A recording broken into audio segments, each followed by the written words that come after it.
არ უნდა შევრცხվეთ როგორც ქრისტიანები. ქრისტიანი სხვა ქმნილება, ქრისტიანი არ არის ჩვეულებრივი ადამიანი. ის ქრისტოცენტრული არსება, ის ლიტურგიკული არსება, ის ეკლესიის სოცხალი უჯრედია, ის ქრისტეს სხეულის ნაწილია. ეს არის სხვა ქმნილება, ახალი ქმნილება. არ არის ქრისტიანი ჩვეულებრივი ადამიანი.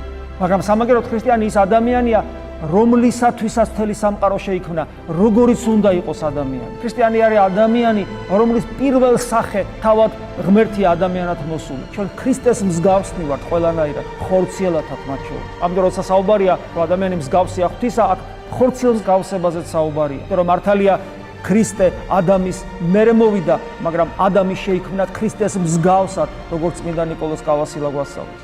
მე უნდა მიუბაძო მას, მე მისნაირ უნდა გავხდე და ეს ჩემი სახელი ქრისტიანისა უდიდესი ღირსებაა ჩემთვის.